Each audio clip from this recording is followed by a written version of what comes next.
All right, the next section of our electromagnetic induction is magnetic domains. So moving, all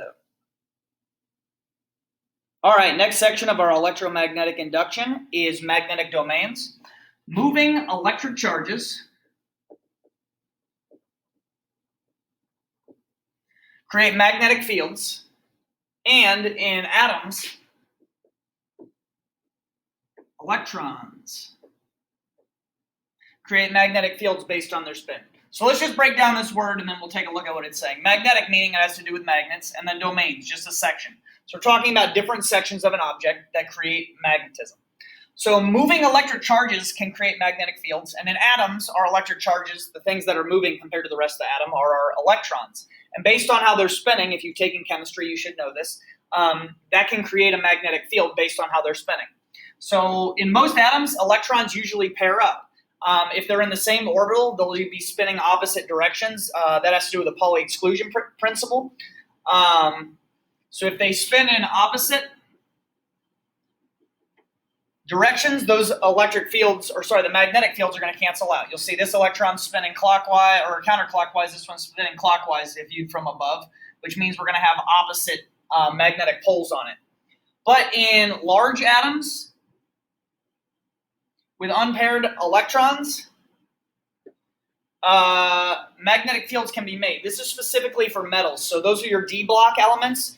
A lot of times atoms would like to have just a single electron in a lot of different orbitals instead of trying to fill every single one up before they move on to the next energy level. And because of that, you can get all of them spinning in the same direction.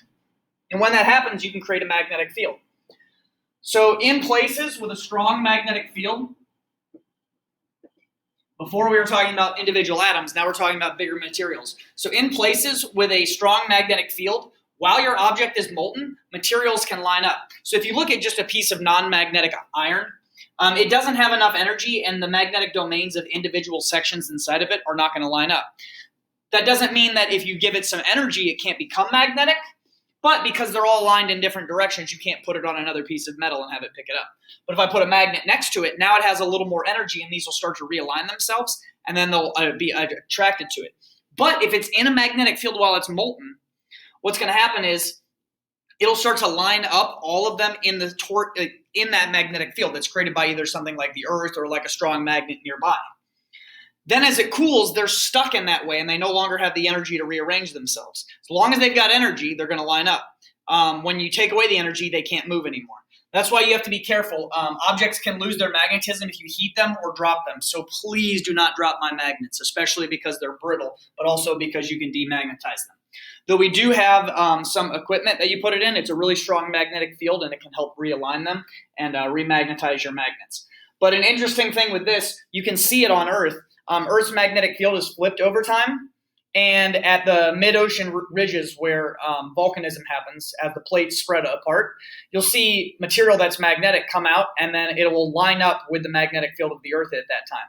Well, as the Earth's magnetic field moves, you can actually see it in the rocks as you move further and further away from it. Once they've cooled down, they've lined up with it, they can't change anymore. So they're no longer aligned with Earth's magnetic field. So it's just a little cool real-world application where you can go out and see it.